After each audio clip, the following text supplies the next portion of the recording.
Salam, hər vaxtınız xeyir, hörmətli tamaşaçılar. Siz Azərbaycanın ilk internet televiziyası olan Kanal 13-ün efirində aktual proqramına baxırsınız. Sizinlə mən Aynur İmranovayam. Həmişə kimi studiyamızın qonağı var. Azərbaycan Demokrat Partiyasının sədri Sərdar Cəloğlu. Xoş gəlmisiniz. Son günlər bütün xəbər saytlarını izləyən insanlar görüblər ki, Sərdar bəyin bir sıra açıqlamaları var ki, onlar gündəmi zəbt ediblər. Əlbəttə, bir çox şəxsiyyətlərin, illərlə bu daşlaşmış stereotiplərin dağılması ilə bağlı söhbət edən insanlar var, amma bunu heç kim risk eləmir. Amma siz bu riski öz yəni inisiativinizi aldınız və başladınız bu insanlarla bağlı açıqlamalar verməyə. İlk şöbədə Həcərlə bağlı açıqlamanız oldu deyəsən. Nə hardan duydunuz belə bir ehtiyac? Mən əslində baxsan, uzun müddət niyə Azərbaycan müstəqilliyi əldə ediləndən sonra ictimai-siyasi inkişaf baş vermir? Niyə bizim vətəndaşlar öz milli problemlərə bu qədər laqeyddir? Biz nəyə görə özümüzdən qat-qat az olan ermənilərin qabağında bu qədər acizik? Niyə bizdə dövlətçilik şuuru yoxdur? Niyə bizim hakimiyyətdə olanlar xalqa zidd siyasət aparır? Nəyə görə korrupsiya ilə məşğul olur? Yəni bu cür sualları fikirləşərsən, mən ümumiyyətlə Azərbaycanlıların ictimai şuurunun mahiyyətinə varmaq istədim ki, biz niyə beləyik? Və bu zaman mənim nəzər diqqətimi ictimai kodlaşdırma cəlb elədi. Yəni insanlara hansı ideallar təbliğ olunubdur ki, onlar o nümunələr əsasında belə milli şuurun kodlaşdırılması. Milli şuurun kodlaşdırılması. Bununla bağlı mən bir neçə məqalə yazmışdım. O məqalələrdə üstü örtülü şəkildə Azərbaycana Sovet dönəmində təqdim edilən kodların əslində baxsan, Azərbaycanlıları qorxaq, Azərbaycanlıları öz hüquqlarından imtina edən, Azərbaycanlılara bir araya gəlməsinə imkan verməyən, Azərbaycanlıları daha çox kökü olmayan, əsası olmayan bir xalq kimi tərbiyə eləmək üçün bu kodlardan istifadə olunduğunu mən qeyd eləmişdim. Məsələn, bizi İslam dünyasından qoparmaq üçün Babək kodunu xüsusi olaraq işləniblər. Baxmayaq ki, Babək Xürrəmlərin lideri olub. Xürrəmlər təkcə Azərbaycanlılar olub. Bugün Azərbaycanlılar da Babək xalq qəhrəmanı hesab edir, amma Babək Xürrəmlərin lideri olub. Xürrəmlər həm Əfqanlar, həm Pakistanlılar, həm Farslar, həm də bir qədər Azərbaycanlılar Xürrəmi olublar. Xürrəmin bir xüsusi təriqət idi. İslama qarşı çox ciddi İslamla konflikt olan dəyərləri var idi. Və bu Xürrəmlər hərəkatının lideri və İslama qarşı vuruşu. Bugün biz İslam dünyasının bir üzvüyük, İslam mədəniyyətinin üzvüyük. Allah'a şükür, hər yerdə məscid. Biz Allah'a inanırıq, Peyğəmbər edirik, Qurana və 1 milyard yarım müsəlmanla din qardaşıyıq. Bunun müqabilində biz Babəki tarixdən çıxardıb, İslama qarşı vaxtilə Sovet hökumətin bizə təqdim elədiyi qəhrəman kimi, bugün də qəhrəman kimi gəz nəsillərə tərbiyə etməmizi, təbliğ etməmizi mən düzgün hesab eləmirəm. Biz Babəki yeni Qaracı Çobanı qoymalıyıq. Hansı ki, Qaracı Çoban Babəkdən daha çox yeni nəslin tərbiyəsində ideal kimi istifadə oluna bilər. Sonra məsələn götürək Koroğlunu.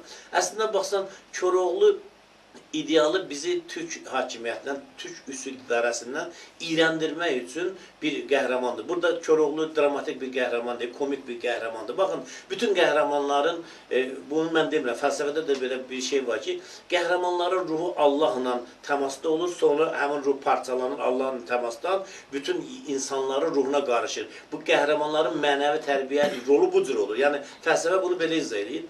Koroğlu bilirsiniz, müəyyən bir dənə də olsun Koroğlu dastanında Koroğlunun qəhrəmanlığı yoxdur. O bütün dəlilərlə ilk görüşdü, hamısına məğlub olur. Həm Dəli Həsənə məğlub olur, həm Eyvaza, Dəmirçoğluna məğlub olur, həm Tüpdağla. Bunu suya basırlar, boğurlar. Ancaq yalvaranda bilirlər ki, Koroğlu buraxırlar. Sadəcə o dəliləri başına toplama baxımında missiyası var. Çətinə düşəndə arvad paltarı geyir, oradan qaçır. Qırata yalvarır, oradan qaçır. Bir çox hallarda aşıq kimi özünü vəziyyətdən çıxarır. Və biz dastanın mahiyyətinə baxanda görürük ki, bu dastanda Koroğlunun mərd, qəhrəman bir dənə hərəkəti yoxdur. Düzdür, orada dəlilərin, 777 min dəlinin hansısa bir hərəkəti və bunun əsas yol kəsmə, tacirləri soymaq. Diqqətlə fikir verin, xalq qəhrəmanı yadelli işğalçılara qarşı vuruşmalıdır. Koroğlunun vaxtında türklər Avropaya səfərlər edirlər. Eyni zamanda türklərin ərazisinə çoxlu xarici ermənilərin, gürcülərin, rusların hücumları var. Baxın, Koroğlu bir dənə xarici döyüşdə iştirak edibmi? Bu necə xalq qəhrəmanıdır ki, xalqa qarşı, yadelli, ancaq kimə? Sultanlara qarşı, xanlara qarşı, vəzircanlara qarşı, yəni vəzirlərə qarşı. Bu, Türk dövlətinin bir növü bu qaçıq hərəkatı, dövlətin özünü içəridən zəhvlədən faktorlardan biridir. Və ən sonu necə qutarır? Koroğlu axıda qılıncı qoyur yerə, Nigarın əlindən tut, deyir, tüfəng çıxanı sonra qəhrəmanlıq dövrü qutarır. Çıxır gedir, bir əkinci ömrü yaşayır. Bu necə bir xalq qəhrəmanıdır ki, bunun sonu gəlir axırda. Onda sizin dediyiniz baxımdan yanaşsaq bizim heç qəhrəmanlarımız yox demək olar ki. Bizim Koroğludan qat-qat güclü yeni nəsillərin tərbiyə eləməsi üçün çox böyük xalq qəhrəmanlığı oldu. Mən dedim indi, məsələn biz Cavad xanı təbliğ eləməliyik. Cavad xan erməni-rus birliklərinə qarşı vuruşu olur. Biz Dədə Qorquddan Qaraca Çobanı götürüb təbliğ eləməliyik. Çünki Qaraca Çoban öz varını, dövlətini, Qazan xanın ailəsini qorumaq üçün sərf edir. Ondan sonra gedib Qazan xanın ailəsinin azad olunmasına şəxsən iştirak edir. Və bu zaman onun gücü görün nə qədər nəhəng bir güc olur ki, ağacı kökündən çıxarır, bağlandığı ağacı özü ilə aparıb şey. Və biz Qazaxlıların, indi Qazaxlılar mənə qəzəblənib, Qaçaq Kərəm. Baxın, Qaçaq Nəbidə var, Qaçaq Kərəmdə var. Qaçaq Kərəm özü Azərbaycan dəyərlərinə hörmət edən, Azərbaycan kişisinə xas qeyrətli bir obrazdır. Uzun illər Sovet hökuməti Qaçaq Kərəmi Azərbaycan xalqından gizlədir. Yalnız Sovet hökuməti dağılmağa yaxın Qaçaq Kərəm haqqında bizim məlumatımız olur. Və Qaçaq Kərəm, Qaçaq Nəbidən fərqli olaraq Azərbaycanda Rus hakimiyyətinə qarşı və hakimiyyətə qarşı vuruşub. Amma Qaçaq Kərəm Nəbi isə əksinə kasıblardan, ondan, bundan qoyun oğurlamaq, keçi oğurlamaq, yol kəsmək bu cür işlərlə məşğul olur. Nəyə görə? Bəs niyə görə Qaçaq Nəbi yox, Babək yox, məhz Həcər oldu? Nə Həcər? Bu qədər populyarlaşdı Həcərlə bağlı fikirləriniz. Çünki Azərbaycan qadınları üçün də iki ideal verilib Sovet hökuməti tərəfindən. Biri Nigar, biri Həcər. Əvvəl onu deyim ki, biləsiniz. Biz bu 100 illik dövrü götürsək, bu adamların heç biri ondan qabaqçı tarixdə Azərbaycan xalqının idealları olmuyor.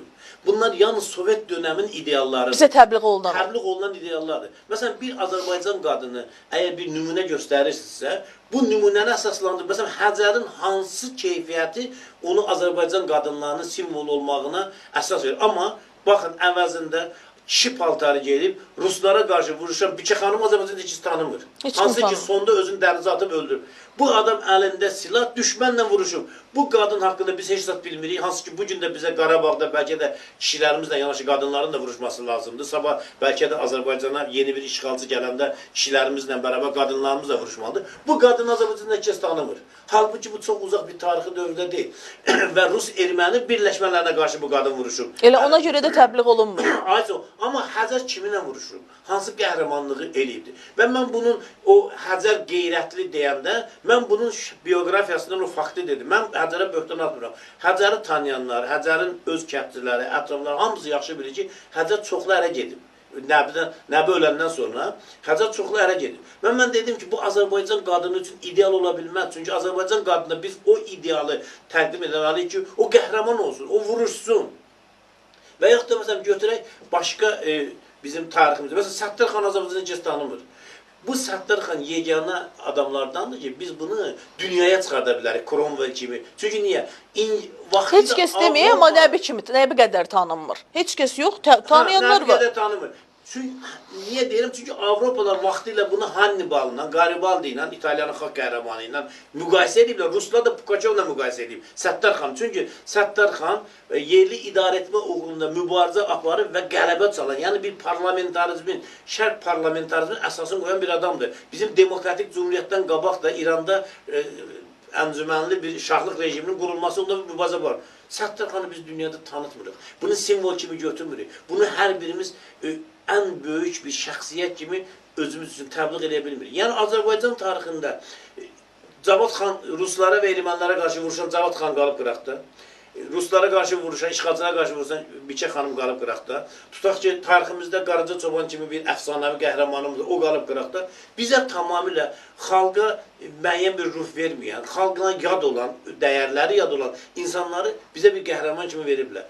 Məsələ burasındadır ki, fəlsəfədə belə bir fikir var ki, xalqlar krizdən o zaman çıxa bilərlər ki, onlar dəyərləri aydın şəkildə müəyyənləşdirə bilsin. Yəni, xeyirlə şərə ayrı-ayrılıqda düzgün qiymət verə bilsinlər. Bir xalq ki, xeyirlə şəri ayıra bilmir, o xalq böhrandan çıxa bilməz.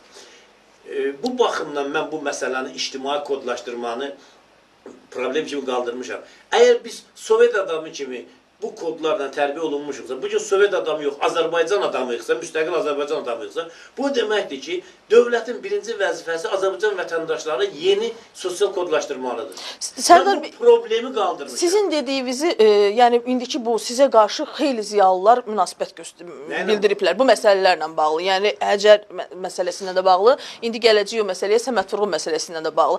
Yəni onlar da oxuyurlar. Bu faktlar onlara da məlumdur. Niyə bu qədər müqavimət göstərirlər? Nə mənası var? Bəzi adam bax indi baxın da məni söyürlər, təhqir eləyirlər, mənə hədə qorxu gəlirlər. Mənim dostum Şeyx Əbdül deyir ki, onun başının gülləsi şeydir. Kim bu qədər təzyiqi üzərinə götürər? Bizim siyasi liderlərimizdə açığı deyim ki, öz maraqlarını güdürlər, öz imicləri. Amma mən bu həqiqəti deyərəm, bir də mənim haqqımda pis fikir. Bəli, bugün xalq məni söyə bilər. Amma sabah, mən çünki vaxtı ilə də müəyyən həqiqətlərdə söyülmüşəm, amma sonra bütün xalq vaxtı ilə biz Heydər Əliyev hakimiyyətə gələndə mən demişdim, Azərbaycanda demokratiyanın belə qırıldı. Mən demişdim ki, bu Azərbaycan, onda mənim haqqımda demişlər ki, bu ermənilərin dərvana su tökür, erməni pərəstdir, nə bilim nə, filan beşmiş. Sonradan mən Heydər Əliyevi bir o qədər də tutaq ki, tənqid eləməyəndə, o məni erməni adlandıranlar 10 dəfə məndən çox düşdülər Heydər Əliyevin üstünə. Yəni, sözü həqiqəti zamanında demək lazımdır və bu zaman özünü gözlər. Məsələn, Qazaxlılar deyir ki, Gəncədən bu tərəfə keçməsin. Mən deməli, bunu nəzərə alıb, Azərbaycan tarixi üçün, Azərbaycanın bugünü üçün çox vacib olan xüsusi əhəmiyyəti olan məsələ. Susmalıyam. Məsələn, niyə bu Səməd Vurğun məsələsini qaldırmışam? Bir neçə gün bundan qabaq İran parlamentində bilirsiniz, məsələ qaldırmışdılar ki, biz düşmənçilik müqavilələrinə yenidən baxmalıyıq, Şimali Azərbaycanı qatmalıyıq. Bəli. Bu ikinci artıqdır, çünki bundan əvvəl Xərrazi də vermişdi. Bəli. İndi mən də məsələ qaldırıram ki, qardaş, bu Türkmənçay müqaviləsinin İrana nə aidiyyatı var? Türkmənçay müqaviləsi bağlanıb Qacar dövləti ilə Rusiya arasında. İndi sual olunur, bu Qacar kimdir? Əgər Farsdırsa, doğrudan da onda o İran parlamentinin deputatı düz deyil. Biz birləşməliyik, bizi birləşdirməlidir Düşmənçay müqaviləsinə görə İrana. Mən araşdırıram, görürüm Qacar Azərbaycan türküdür. Azərbaycan dövlətinin yaranmasına bilavasitə iştirak edib. O Səfəvilər hakimiyyətinin davamıdır. Və bütünlükdə Qarabağda ona görə gəlib ki, burada Qarabağ xanı ilə Yerevan xanı birlikdə Rusiya ilə gizli separatizmə gediblər. Burada müstəqil şahlıq yaratmaq istəyiblər Qarabağ xanı. Gəlib ki, o separatizm hərəkatının qabağını alsın və Dərbəndi Ruslardan qaytarsın. Gəlir, orada yenə də Rusların toruna düşür, gecə onu öldürürlər. Bununla da Qarabağda itirmişik. Yəni, həmin məsələ, həm də Qarabağın bugün itirmək deyirlər ki, Qarabağda separatizm. Qarabağda erməni separatizmi yoxdur. Qarabağda və Yerevanda separatizmin əsasını qorub Yerevan xanı Məhəmməd Əli xan və Qarabağ xanı Pənahlı xan. O vaxt burada erməni olmayıb. Qacarın biyografiyasında var. Cəmisi bütün bu ərazilər, Naxçıvan da daxil olmaqla erməni köçürdü Ruslar. O separat hərəkət başlayanda Yerevana, deməli, Yerevan xanlığına, Qarabağ xanlığı və Naxçıvan xanlığına. Cəmisi 8 min. Bugün bilirsiniz, Yerevan artıq Ermənistan paytaxtıdır. Qarabağ artıq ermənilərin əlindədir. Qacar bu yolda ölüb. İlk Qarabağ şəhidimiz Qacardır, biləsiniz. Bu qədər, indi Qacar sonra neyini? Qacarı qanitsən bir adam kimi gözlər. Qacar öz dövründə ilk dəfə muğamatın öyrənilməsi, təbliğ edilməsi və qorunması ilə bağlı fərman verir və muğamat bir musiqi, Azərbaycan musiqi sənəti kimi məhz Qacarın dövründə inkişaf edilir. İkincisi, Qacarın dövründə ilk dəfə Azərbaycan sözlüyü yaradılıb, Azərbaycan sözlərini yığıblar, lüğət yaradıblar. Hansı ki, Rusların dalı lap son vaxtlarda onu, birisi o işi görüb. Qacarın atası ilk folklorşünaslığın belə banisi sayılmaq olar da, ilk dəfə Azərbaycanda atalar misallarını, zərb misallarını yığıb kitab şəklində qoyubdur. Hətta sonralar Axundov Azərbaycan dili ilə bağlı ki, islahatlar vardır, Latın dilinə keçmək. Bu zaman kimin əsərlərini istifadə edirdi? Qacarın dövründə yazılmış həmin o dilcilik əsərlərindən. Bu qədər böyük bir şəxsiyyət, Azərbaycan mədəniyyəti üçün, elmi üçün, xalqı üçün vuruşan bir adam. Adı Qacar nə deməkdir? Qacar qədim türk dilində Gəzər sözündəndir, qurd deməkdir. Sən necə bunu fars kimi təbliğ edə bilərsən? Sən necə Vaqifi, hansı ki separatizmin başında duran Vaqifi və Pənahalı xanı sən Azərbaycan xalqı, Azərbaycan dövlət kimi təbliğ edirsən? Azərbaycan dövlətinin şahı bu separatizmi aradan qaldırmağa gələn Qacarı Azərbaycan xanına qan etsən, zülmükar, fars hakimi kimi təbliğ edirsən. Həmin hadisədən sonra nə oldu? Qacardan sonra bilirsiniz ki, qardaşı oğlu Fətəli xan gəldi hakimiyyətə, yenidən Qarabağda separatizm başladı. Bu dəfə Abbas Mirzə məcbur oldu, qoşun çəkdi. Birinci dəfə qalib gəldi, o da ermənilər deməli, Yerevana gətirdilər, Rus qoşunlar qorxdular, qaçdılar. İkinci dəfə artıq o qədər qoşun gətirdilər ki, həm də bu tərəfdən də Gəncəni yandırmışdılar. Artıq Ruslar Azərbaycanlılara qalib gəldilər və məcbur oldular. Azərbaycan iki yerə parçalandı. Cənubi Azərbaycan, Şimali Azərbaycan. Bunun üç böyük bir nəticəsi var. Qarabağın deməli separatizmin başlanması, Qacar onun qarşısını almaq istedi. Dərbəndin qaytarılması, bugün Dərbənd harda kimin arasındadır? Rusların arasındadır. Və Rusların Şimali Azərbaycanın işğalının qarşısını almaq üçün məhz Dərbəndi tutmaq və orada böyük istehkam yaratmaq fikri var idi ki, və həmin dövrdə də Qacarın idarəçiliyində idarə etmə əgər Azərbaycanlıların əlindədir. O necə gəlib Qarabağda Vaqifə deyə bilərdi ki, gərək fars dilində yazsın hökmdar. Və tarixi bir faktdır ki, Vaqifin öldürülməsində Qacarın heç bir günahı yoxdur. Vaqifi arvadına görə öldürübdür Pənahlı xan qardaşı Məhəmməd xan. Bilirsiniz, o əsərdə də Xuraman məsələsi. Əslində baxsan, o namus məsələsində onu öldürtdürdü xanın qardaşı. Bunu niyə Qacarın üstünə yıxırlar, niyə Qacarın işğalçısı kimi Azərbaycan, güya Qarabağ Azərbaycandır. Məhəmməd Şah Qacar Azərbaycan hökmdarıdır. Gəlib Qarabağa deyir ki, bu gəlib Azərbaycanı işğal eləmək. Və bütün bunların fonunda Səməd Vurğun məsələsi necə açıldı? Hə, mən əslində baxsan, bunun Səməd Vurğunla bağlı bunun heç bir əlaqəsi yoxdur. Məsələ burasındadır ki, məsələn, orada bir söhbət düşdü ki, siz həqiqi müxalifətsiniz, ya yalancı müxalifətsiniz. Mən dedim ki, bu Azərbaycan xalqını uzun illər bu cürə tərbiyə edir. O adamlar ki, xalqın yanında olub, o adamlar ki, xalq üçün yanıb, işləyibdir, onları xalqa düşmən kimi göstəriblər. O adamlar ki, xalqın düşməni olub, o adamları xalqa qəhrəman gözləyir. Misal üçün Səməd Vurğunu misal çəkdim ki, 20 adlar poemasında Şamiyan, hansı ki 31-i mat qırğını törədən bir adam, 100 min Azərbaycan türkünü öldürən bir adam, Azərbaycan 90 milyon Azərbaycan Demokratik Cumhuriyyətin fondunu da, bankının pulunu özü ilə götürüb oğurlayıb aparan bir adam verilir. Onu özünün babası adlandırır Səməd Vurğunu. Həmin hadisələri Azərbaycanda azadlıq hərəkatı kimi təsvir edir. Əvəzində erməni soyqırımının qarşısını almaq üçün parlamentdə bu məsələni müzakirə çıxdı. Türkləri dəvət eləmək istəyən Məmməd Əmini şarlatan adlandırır, xain adlandırır. Türklərin də gəlişini Azərbaycanın işğalı adlandırır. Amma Rəsulzadəni şarlatan adlandırır. Bu gün müsavat ideyalarını daşıyan partiyanın üzvləri də hamısı Səməd Vurğunu müdafiə edir. Bütün Azərbaycan Səməd Vurğunu müdafiə eləsin. Mən 20 atlar poemasının Azərbaycan xalqına xəyanət olduğunu deyirəm. Bu poema mütləq qadağan olunmalıdır. Çünki Azərbaycan dövləti rəsmən 31 martı soyqırım elan edib və elan edib ki, bu soyqırımı həyata keçirən ermənilər olub və bundan da başında Şamiyan durub. İndi bütün Azərbaycan Şamiyanı müdafiə edir. Bu nə deməkdir? Onda bu soyqırımı kim eləyib? Bu elə müsavatçılar da, Səməd Vurğunu müdafiə edənlər. Bu soyqırımı onda kimə edir? Kim rəhbərlik eləyib buna? Əgər doğrudan da Məmməd Əmin şarlatandırsa, necə Müsavat Partiyası, Müsavatın üzvləri həmin partiyadadırlar və Məmməd Əmin də şəkillərini özbaşlarının üzərindən asıblar. Və ikinci bir məsələ, dediyim kimi Şah Qacar məsələsi. Mən Vaqifin Səməd Vurğunun bütünlükdə yaradıcılığına, onun texnikasına, onun bir şair kimi bacarığına kölgə salmıram. Hamı deyir ki, o dövrün tələbi idi. Məsələn, mən bayaq sizə dedim, deməli 37-ci ildə Azərbaycan ziyalılarının kütləvi qırğına repressiya olunmasında bu və başqa şeydə iştirak edib Səməd Vurğun.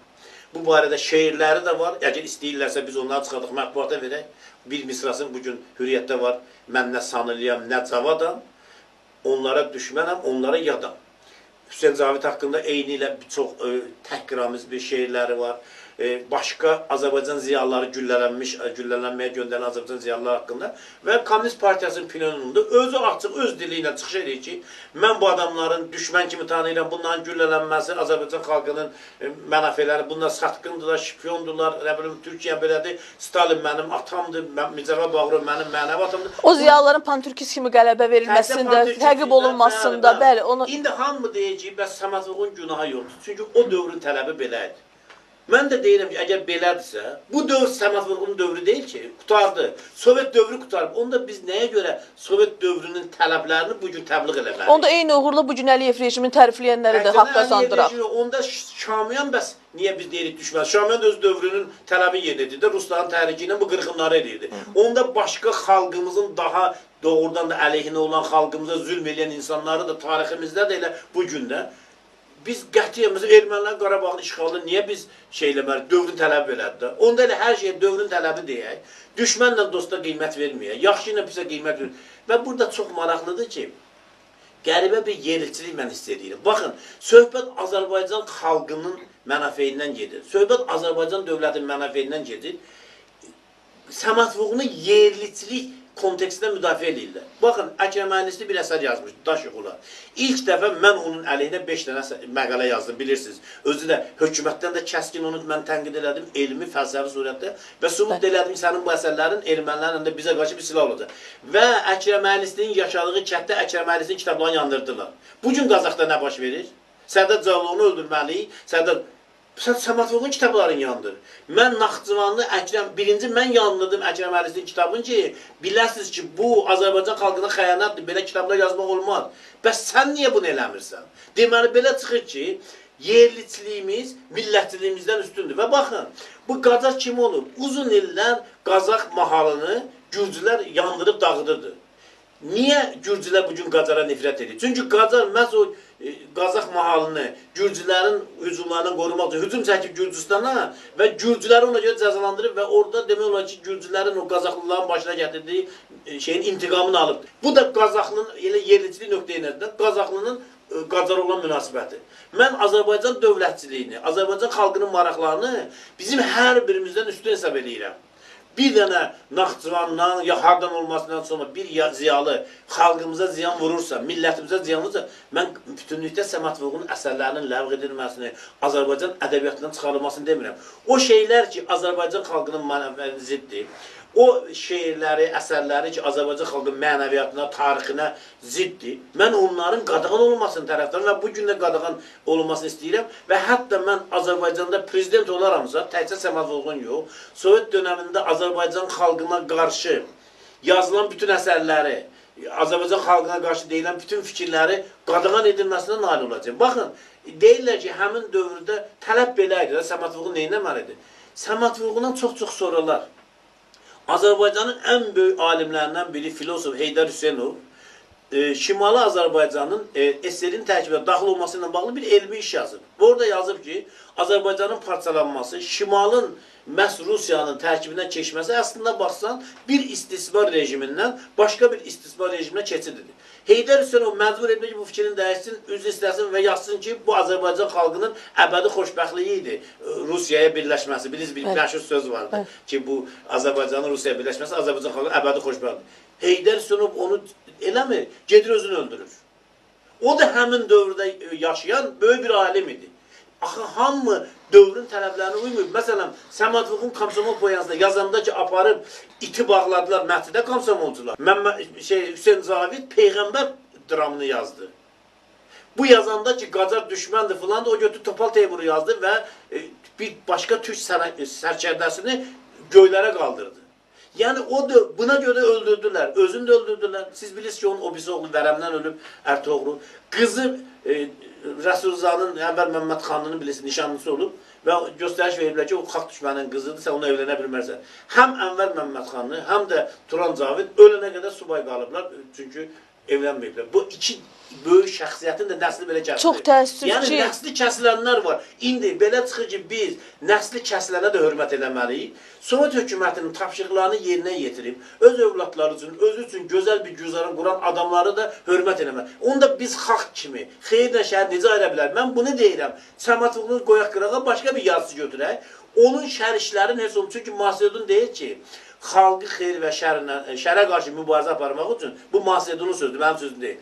Mütləq şərə qarşı özünüz mübarizə aparmaq nümunə göstərməz. Əgər bir düşmən yoxdursa, dostlarınızdan birini düşmən elan eləyin. Ona qarşı mübarizə aparmaq, qoy xalq görsün ki, şərə qarşı necə mübarizə aparırlar. Mən də bir partiya başçısıyam, özümü güya bir lider hesab edirəm.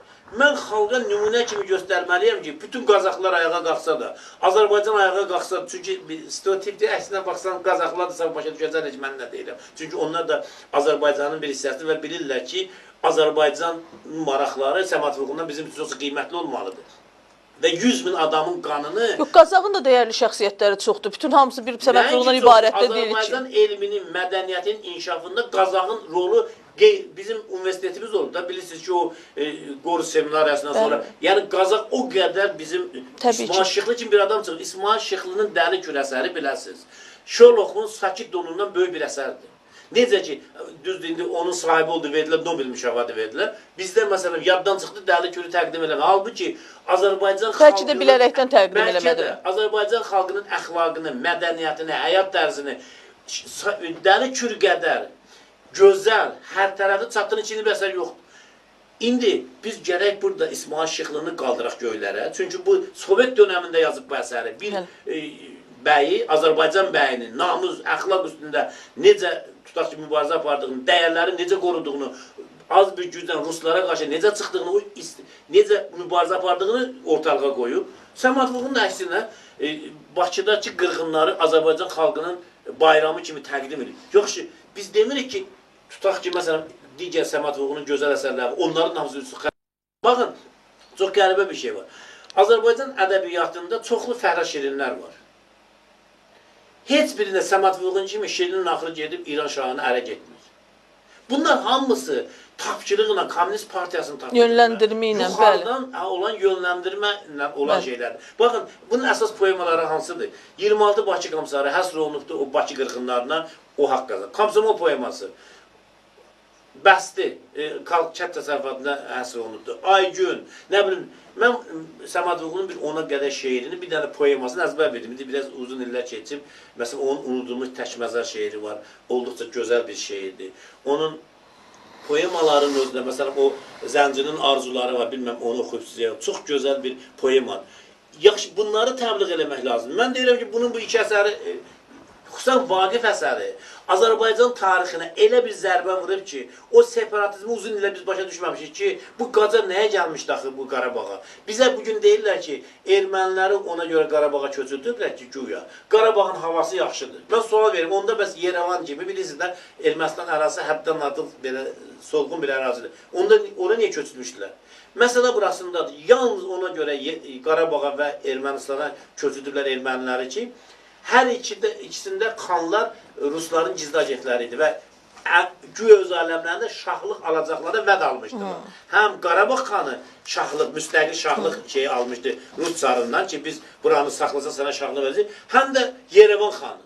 İndi bunu götürüb əgər sən bir azadlıq hərəkatı kimi təqdim edirsən, bugün onda Qarabağın itirilməsi, Azərbaycanın parçalanması, Dərbəndin Rusların əlində qalması, ərazilərimizin böyük bir hissəsinin gürcülər tərəfindən işğal olunmasını sən məsuliyyətini daşıyırsan. Nə ola böyük adam olanda? Böyük adamın nöqsanları da böyük olur. Orada gəlib qəribə gəlir ki, necə ola bilər? Azərbaycan xalq şairi mart qırğınını qəhrəmanlıq sənnaması kimi veribdi. Burada mən gözləyirdim ki, Azərbaycan ziyalıları anar başda olmaqla, bilmirəm başqa adamlar başda olmaqla bu məsələdə dursunlar, desinlər ki, Səməd Vurğunun gözəl əsərləri də var. Amma bu əsərləri həqiqətən də milli maraqlarımıza ziddir. Dövlət maraqlarımız. Bugün Azərbaycan hökuməti qərar verib. 31 mart soyqırımıdır. Bütün dünyada biz bu soyqırımını tanıtmaq istəyirik. 26 Bakı Komissarının Bakıdakı bütün abidələri dağıdılıbdır. Onların xatirələri silinibdir. Bilirsiniz, adlarında metro var idi, heykəllər var idi. Hamısı götürülübdür. İndi Səməd Vurğunun 26 Bakı Komissarı da bu qəbildən olan bir bədii əsərdir. Mən deyirəm ki, əgər 26'ların heykəlləri sökülübsə, onların adına olan küçələrlə, meydanlar ləğv olunubsa, onlar ümumiyyət Azərbaycan tarixində Azərbaycan xalqının düşmənləri kimi tanınırsa, Səməd Vurğunun da 26 Bakı Komissarı qadağan olunan ədəbiyyat siyasətə salınmalıdır. İndi mən başım çıxır, mənə etiraz edənlər nə deyirlər? Nə deyirlər ki, yox, 26 Bakı Komissarı qalsın? O ki, qaldı Səməd Vurğunun haqqında dediyim sözə. Əslində baxsan, bizim tərəfdə bu dılqız sözünü bir söz kimi işlətmirlər. Sadəcə olaraq bir böyük hadisənin yanında əgər kiçik, əhəmiyyətsiz bir hadisə varsa, ona deyiləcək, məsələn, filankəsin yanında bu, yəni boş... Amma bizdə əsasən təhqir kimi qəbul olunur, ona görə biraz da... Sözdür, o da təhqirlik bir şey yoxdur. Amma, yenə deyim, mən Səməd Vurğuna bu sözü 31 mart qırğınından danışanda demişəm. Bir Azərbaycanlı 31 mart qırğını haqqında danışırsa, bir Azərbaycanlı Qarabağın itirilməsindən danışırsa və bu zaman öz, belə deyək, o sakit soyuqqanlığını qoyursa, mən onu Azərbaycanlı hesab eləmirəm. Çünki bu böyük bir ədalətsizliyin biz qarşısını ala bilməmişik. Mən 31 mart qırğınında o qadınların, uşaqların öldürülməsini görmüşəm və o öldürülməni Azərbaycan xalqına bir qəhrəmanlıq sənnaməsi kimi, Şamiyanı da xilaskar kimi verməyin müqabilində mən söyməkdən, təhqir eləməkdən özümü saxlaya bilməm. Kim saxlaya bilir, o başqa mən. Mən saxlaya bilmirəm. Çox təşəkkür edirəm Sərdar bəy. O qədər maraqlı danışırsınız ki, heç bu məsələni bağlamaq istəmirik. Amma bir şey deyim, mən Qafqaz Infomun jurnalistinə dedim ki, mən çox xahiş edirəm, əsəbləşdim, o Səməd Vurğun haqqında dedim, dılqı sözünü çıxardın oradan. Mənim köməkçim Daşqın bəy dedi ki, göndərin məqalə, biz redakt edirik, bir də siz çıxartmaz, göndərin, biz redakt edirik. Səhər tezdən qız mənə zəng elədi ki, biz o məqaləni yerləşdirdik sayta. Mən dedim ki, mənim xahişimi yerinə yetirdiniz. Dedi ki, baxın, baxdım, gördüm ki, bunu çıxardıblar. Nəinki çıxardıblar, hətta manjetə çıxardıblar.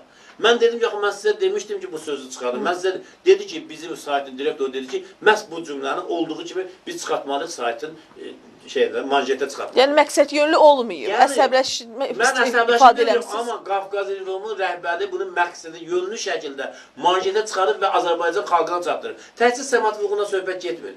Mən başqa bir adi bir siyasətçi haqqında da o cür sözün deyilməsini, ictimaiyyətə çatdırılmasını qəti əleyhinəyəm. Amma o ki qaldı səmat hüququnun o əsərlərini Vaqif Tıramıda, birisi də Vaqif Tıramına görə mükafat verir səmat hüququnu. Vaqif Tıramıda 26 Bakı Komissarında Azərbaycan xalqına xəyanətdir, Azərbaycan xalqının tarixini təhrif etməkdir. 31 mart qırğında ölən 100 minlərlə Azərbaycanlının xatirəsinə təhqirdir. Təəssüf ki, Azərbaycanda milli hökumət qurulmayınca nə dövlətçilik tariximiz araşdırılmayacaq, hər şey nə hökumətə bütün bu... yıxmaq olmaz. Hökumət 31 Martı elan edibdir soyqırım. Yaxşı, Azərbaycan vətəndaşı niyə səmat hüququnu müdafiə edir, 26 Bakı Komissarını müdafiə edir? Mən bunu başa düşmürəm. Bəs Qacarı niyə müdafiə eləmirlər? Hansı ki, bugün İran məsələ qaldırıb. Çünki Qacarı bilmirlər. Əgər Qacar bizim hökmdarımızı, onda qaytarın Azərbaycanı bizə. Bəs Azərbaycan vətəndaşları niyə düşmənlərin dərmanı su tökür? Çünki Qacarı bilmirlər, amma səmət vurğunu bu günə qədər keçirlər. Axı, indi Qacarı bilmir, mən də Qacarı deyirəm. Bir fransız baxın. Azərbaycanda Qacar haqqında elə bir eybəcər əsər yazıb səmat vurğun. Amma bir fransız Qacarın sannaməsini yazıb və baxın görün o Qacar haqqında nələr yazıb. Necə ola bir ki, bir fransız qədər səmat vurğunun təsibçisi olmasın və yaxud da ən azı səmat vurğun bir əsər yazırsa, necə ola bir ki, həmin tarixini öyrənməsin və bilməsin ki, bu Qacar köklü, ən qədim türk tayfalarının birindən gələn adamdır. Adının da mənası qurd deməkdir. Özü də Azərbaycan hökumətinin davamçıdır. Səfəvilərin qohumluq əlaqələri və yaratdığı hökumət Azərbaycan hökuməti olub. Azərbaycan türklərinin hökuməti olub. Türklər hakimiyyətdə olub. Hökumətin də adı Qacariyə olub. Napolyonla bağlanan müqavilələrdə İran söhbəti yoxdur. Napolyonla bağlanan Azərbaycanla, Qacarla müqavilə bağlanıb. Orada Qacariyə gedir. Yəni dövlətin adı Qacariyədir. İndi bugünkü İran deyilir ki, gətirin verin. Sizin dediklərinizi tarixçilər tədqiq edib bizə çıxasa, belə çıxır ki, İran bizim. İran yox. İran bir ərazidir. Bu Tehrandan o tərəfə bir Farsların Kampak yaşadığı coğrafi ərazidir. Bu tərəf Azərbaycan ərazidir. Azərbaycan sözü də, İran sözü də coğrafi termindir. Amma dövlət olub Səfəvilər, Şərqdə belə bir adət olubdur. Əgər qərbdə dövlətlər millətlərin adı ilə hallanmışdır, məsələn Fransa, İngiltərə, bizdə belə olubdur. Osmanlılar, Teymurilər, Özbəkistan sonra da meydana çıxır. Moğollar, hansı ki hakimiyyətdə olan sülalənin adı ilə. Hakimiyyətdə olan sülalənin burada olubdur Səfəvilər. Səfəvilərdən sonra gəlir Əfşarlar, Əfşardan sonra Qacarlar. Hanı burada Pəhləvilər gəlibdir, Qacarın nəsli kəsiləndən sonra 19-cu əsrdir. Yəni 19-cu əsrə qədər burada olan hökumət Azərbaycan türklərinin hökumətidir. Necə ki, bugünkü Türkiyə özünü Osmanlıların varisi hesab edir. Biz Azərbaycan dövləti olaraq Səfəvlərdən bu tərəfə, bu üç sülalənin varisi hesab eləməliyik və həmin dövlətləri Azərbaycan dövlətinin əsasına qoymalıyıq. Və bizim dövlətçiliyimizi gedib 20-ci ildəki Demokratik Cumhuriyyətlə əlaqələndirmək yanlışdır. Biz yalnız respublikacılıq baxımından 20-ci ildəki Demokratik Cumhuriyyətin varisidir bizim dövlətimiz. Amma dövlətçilik baxımından bizim dövlətimizin tarixi Azərbaycan Türk dövləti kimi Səfəvilərdən başlayır. Və biz dünyada böyük bir sivilizasiya yaratmışıq. Təsəvvür eləyin ki, bizim ərazimizə daxil olub Əfqanistan, Pakistan, Hindistan, Ərəbistan, bunlar hamısı Azərbaycan dövlətinin, Azərbaycan türklərinin idarəsi altında uzun illər. Bizim dilimiz, mədəniyyətimiz onlara gedin Hindistanda, baxın görün nə qədər Azərbaycan sözü var, Hindlilər işlədir. Əfqanların dilində, məsələn, Əfqanistanda Gündüz vilayəti var.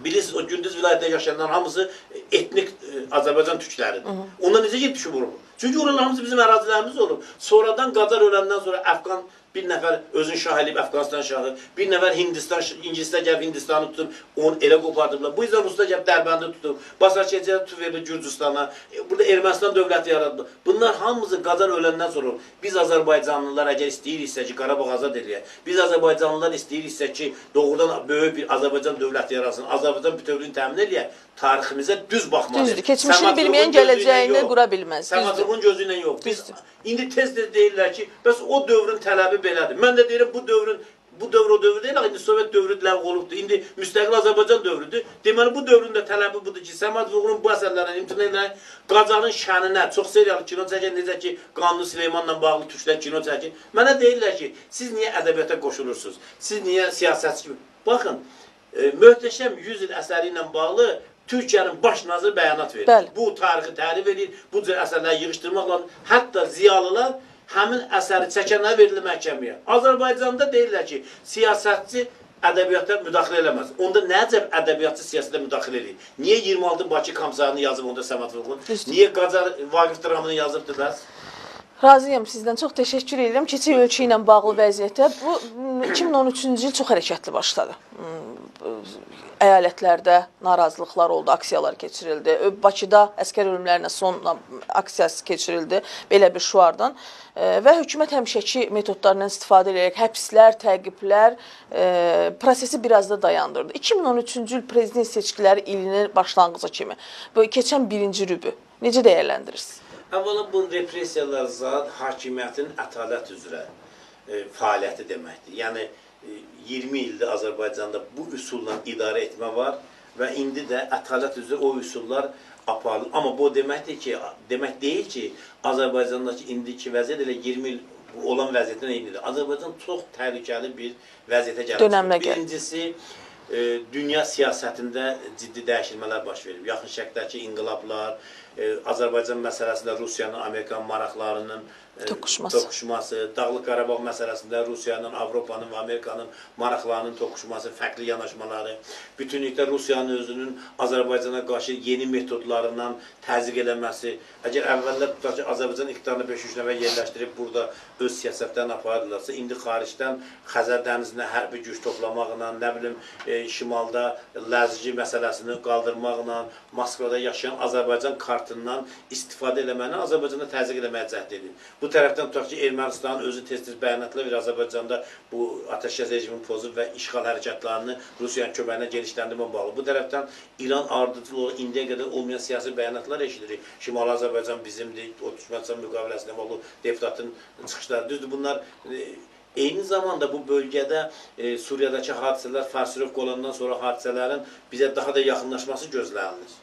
Yəni İrana siyarət eləməsi gözlənilir və bu kontekstdə təbii ki, Azərbaycanda da Azərbaycan üçün çox ciddi bir dönəmə qədəm qoymuşuq və açığı deyim ki, ikinci bir təhlükə Azərbaycan cəmiyyətinin apolitik vəziyyətidir.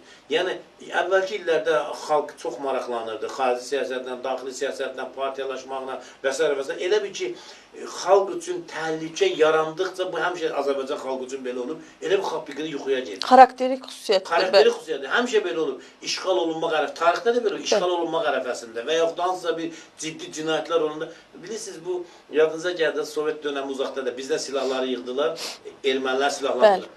Xalq müqamət göstərmədi. Xüsusən səhra zonalarında yaşayan xalq müqamət göstərmədi. Mənim o silahımı niyə yıxılsa? Torpaqda gizlətmədi. Hamı gəldirdi, quzu balası kimi silahını təhvil verəcəklər. Və təksilah olandan sonra ermənilər çox asanlıqla bilirsiniz, bu əraziləri işğal edir. İndi də elə bir sanki həmin vardır. Xalq mənəvi, psixoloji cəhətdən təksilah olunur və təksilah olunduqca da təhlükə getdikcə də böyüyür. Təhlükə nəyi deyirsiniz? Məsələn, bu birinci xarici təhlükəni deyirəm. Rusiyanın Azərbaycana söhbət müdaxilə deyəndə o demək elə qoşun gətirəcək. İqtisadi cəhətdən, məsələn, tez-tez deyilir, Azərbaycanda yaşayan, Azərbaycanda olan 2 milyon Azərbaycanı çıxara bilərik. Rusiyada yaşayan 2 milyonsa, bəli. Yaşayan Azərbaycanı çıxara bilərik. Bunun özü böyük bir təzyiqdir. Və yaxud da Ermənistana silahlandırmaq, əvəzi ödənilmədən pulsuz silah vermək və yaxud da Xəzər dənizinə hərbi güc gətirmək və yaxud da Türkmənistan Azərbaycan arasında süni konflikt qaldırmaq, Qazaxıstan Azərbaycan arasında süni konflikt. Yəni, çoxlu bu cürə təsir, bilirsiniz, mexanizmləri var. Və yaxud da, məsələn, baxın, Amerikada o terrorla bağlı Jirinovskinin çıxışına baxın. Bütünlükdə dünyanın müsəlmanlara qarşı qaldırma, biz də bir müsəlman dünyasının bir elementi, bir hissəsiyik.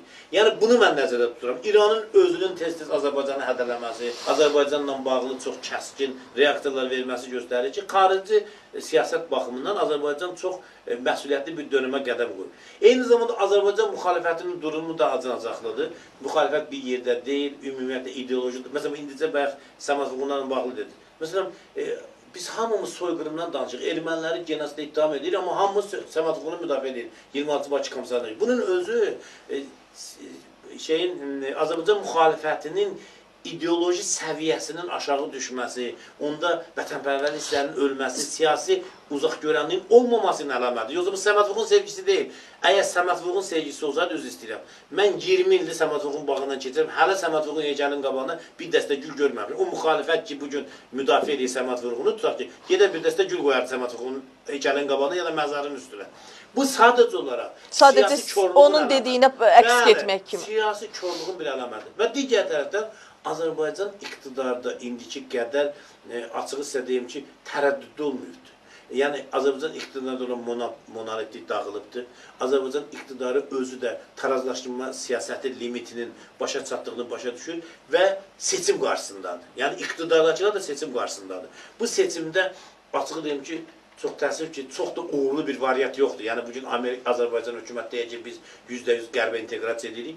Bunun özündə cəzası olacaq. Yox desin ki, biz qərbi arxa çevirik, öz bildiyimiz kimi dədə-baba qaydasında yenidən burada öz bildiyimiz kimi hakimiyyət davam etməsidir. Yenə də başqa bir formada cəzalanacaqdır. Yəni təsəvvür edən həm hakimiyyətin durumu acınacaqlıdır, həm müxalifətin durumu, həm xalqın, həm də beynəlxalq situasiya Azərbaycan üçün yaxşı heç nə vəd eləmir. Baxın, qardaş Türkiyə, heç olmasa Türkiyənin özü başı əlində olsaydı, bir tərəfdən PKK məsələsi, bir tərəfdən Suriya məsələsi, o tərəfdən nə bilim Yahudi məsələsi, Türkiyənin özü öz iç problemlərinə o qədər dalıb ki, Azərbaycan məsələsi yadından çıxır. Məsələn, biz Qarabağda Türkiyəyə çox belə deyim, arxa çevirə bilərik, amma yoxdur.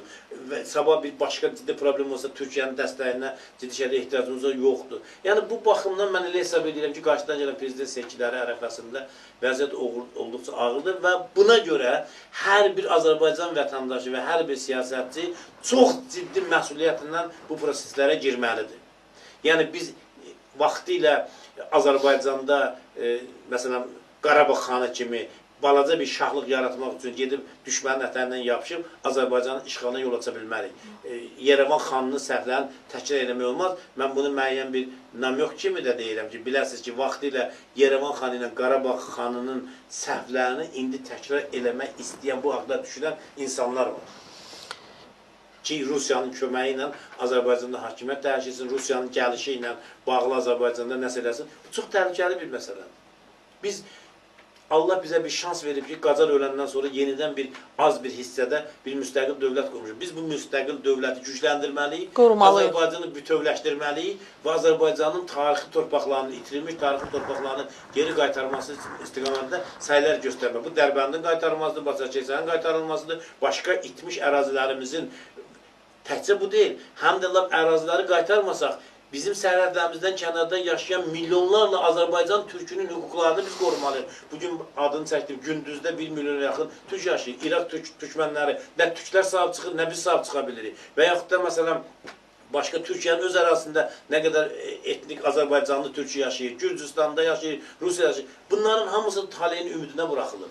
Yəni biz elə bir ciddi məsuliyyətlə bu proseslərə girməliyik ki, millətin, xalqın qarşısında duran vəzifələri həllində həm həll eləməyə imkan yaradaq, həm də daha ciddi problemlər yaradaq. Sərdar bəy, özünüz açdınız bu məsələni, söhbəti mən də sual verəcəkdim bununla bağlı. Bütün dediyiniz təhlükələrin fonunda müxalifətdə, yəni partiyaların liderləri var, yetərincə uzun müddətki siyasətdə olan insanlar var. Bu təhlükələri hiss edirlər, amma yenə də birləşmirlər. Mən bildiyim qədərilə siz həmişə təşəbbüskar olmusunuz bu birləşmək məsələsində. Birincisi bu demokratik düşüncənin bir məhsuludur, birincisi bu.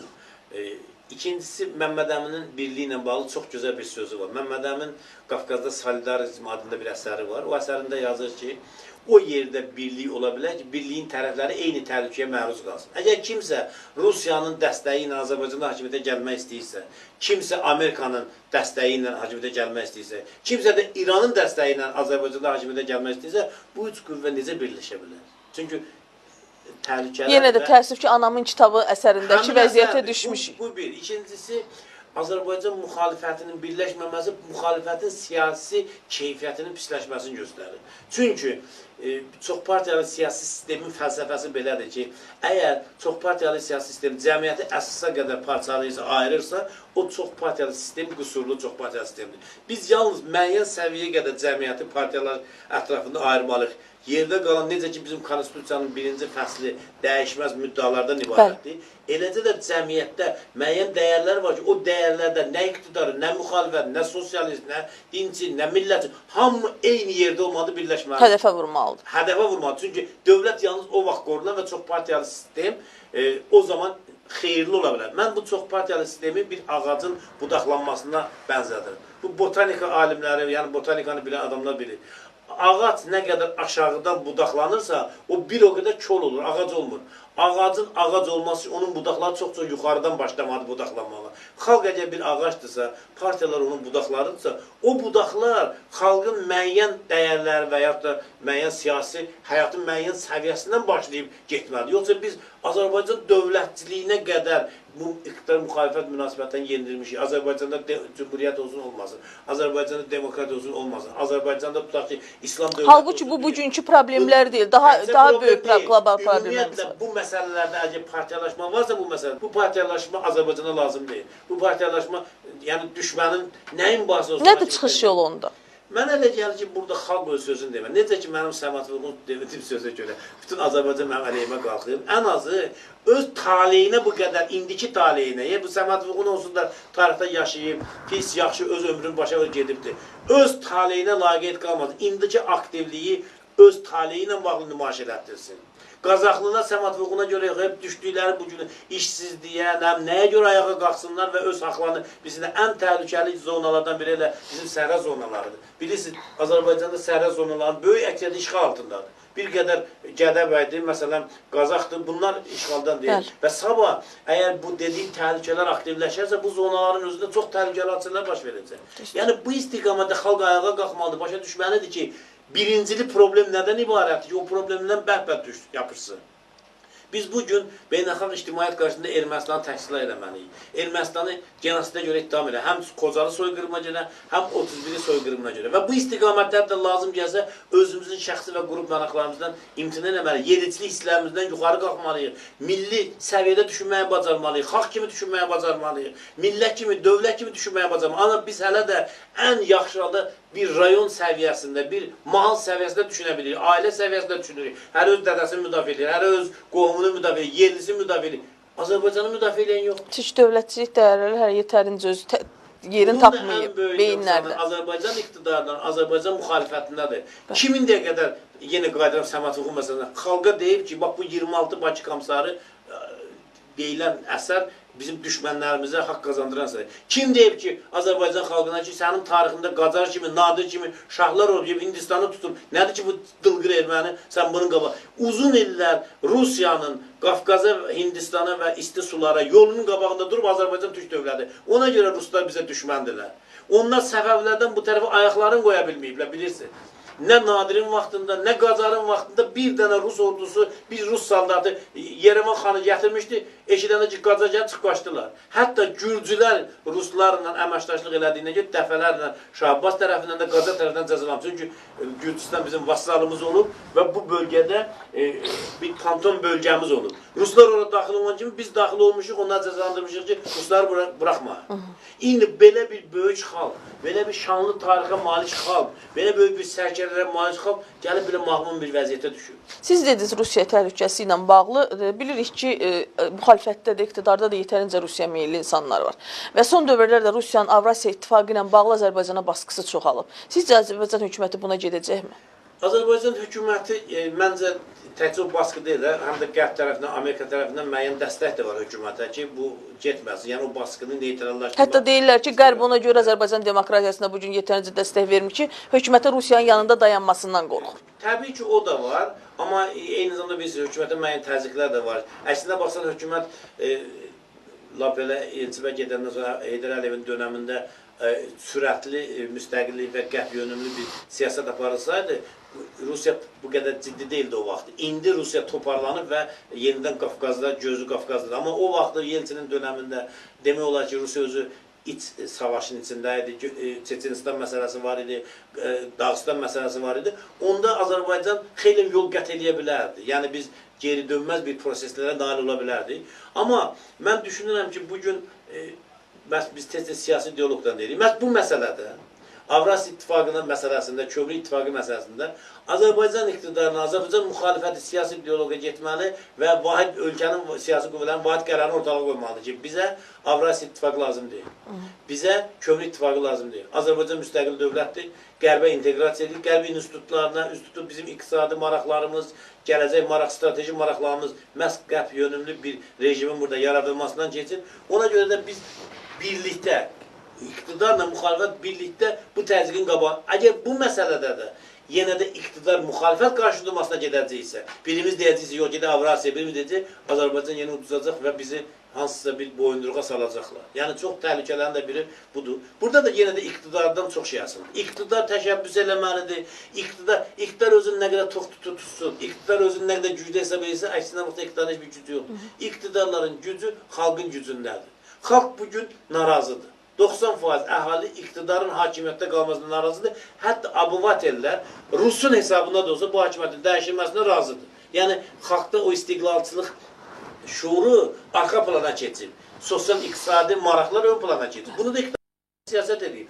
Təcili siyasi situasiya dəyişdirilməlidir. Münasibətlər yumuşaldırmalıdır. İqtidarla düşmən, erməni ilə düşmən, Rusla düşmən, qərblə düşmən. Sənin bir dostu yoxdur. Türk İranla düşmən. Azərbaycan hökumətinin bu dəqiqə vəziyyəti belədir. Bax, bilin, İranla münasibətlər gərgindir, Rusiya ilə gərgindir, Qərb ilə gərgindir, müxalifətlə gərgindir.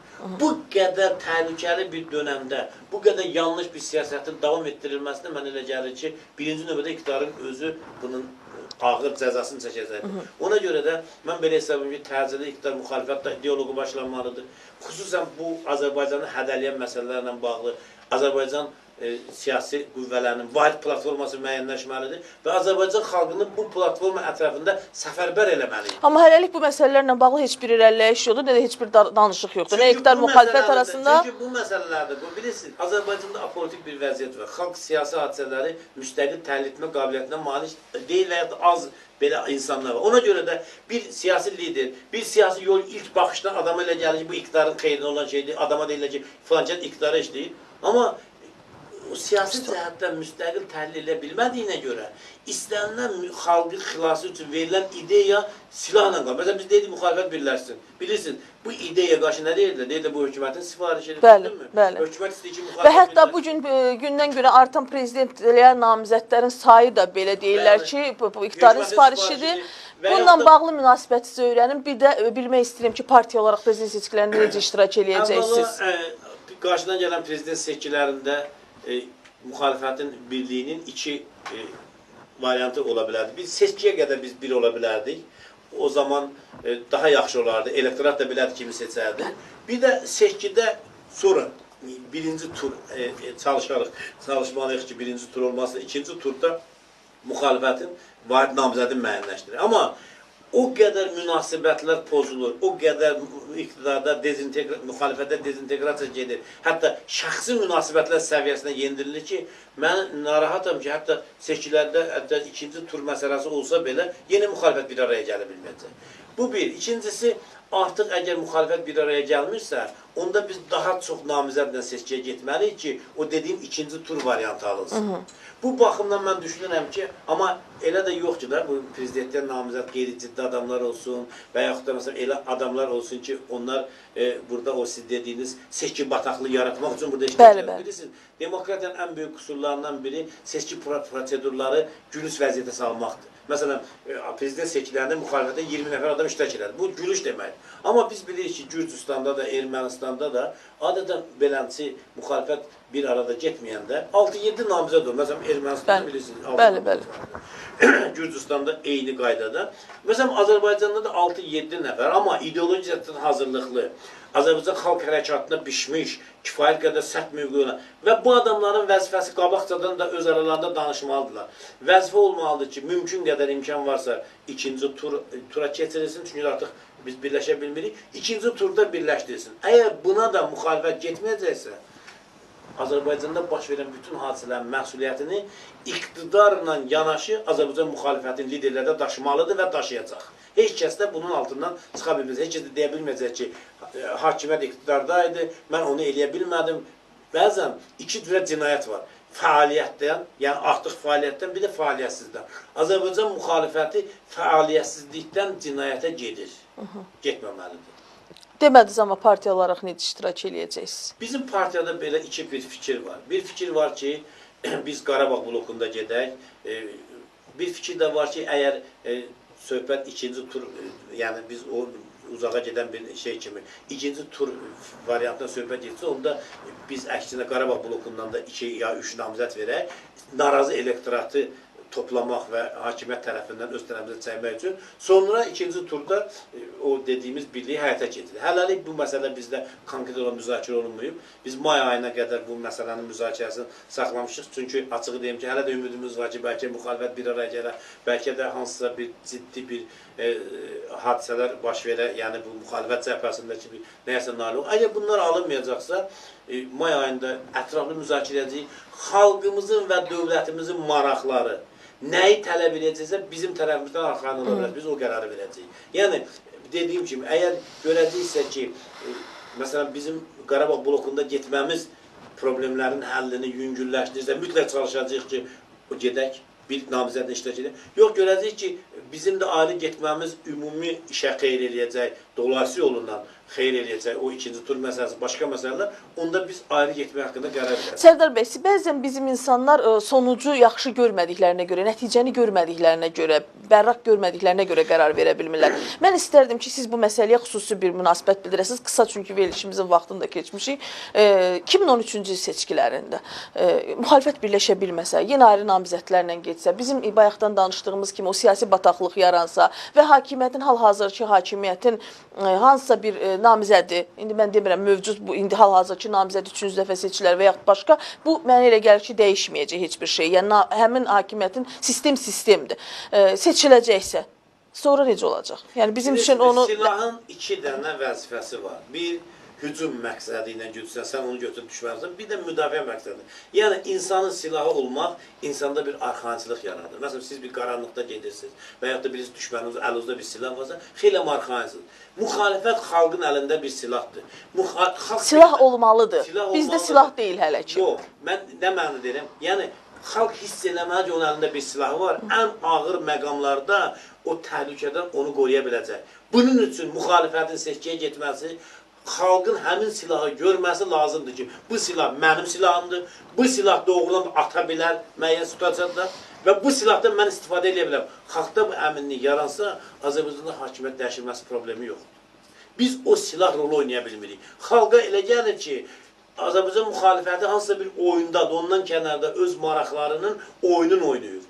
Bunu, bu mifi dağıtmaq üçün, Azərbaycan müxalifətin mövcudluğunu bir daha xalqa çatdırmaq üçün seçkiyə getmək, xalqla təmasa getmək, xalqın inamını, həm müxalifətə inamın bərpa eləmək, həm də özünə inamın biz bərpa eləməliyik ki, ən azında bir silah kimi özünün müdafiə silahı, xalqın yanında durmaq ki, bilsin ki, sabah Qarabağda münaqişə genişlənərsə, sabah xarici bir müdaxilə olarsa, sabah bir ciddi təhlükə olarsa, onun qarşısında sinəsini düşmən gülləsinə verməyə layiq olan minlərlə oğlu var. Biz bunu ən azı xalqa inandırıb çatdırma və əyani göstərməliyik. Çox təşəkkür edirəm studiyamızın qonağı olduğunuza görə. Tamaşaçılarımızı isə xatırladıram ki, studiyamızın qonağı Azərbaycan Demokrat Partiyasının sədri Sərdar Cəlaloğlu idi. Biz bugünkü gündəmi, hal-hazırki Azərbaycandakı son siyasi vəziyyəti dəyərləndirdik. Sağ olun, sağlıq qalın, bizə baxmağı unutmayın.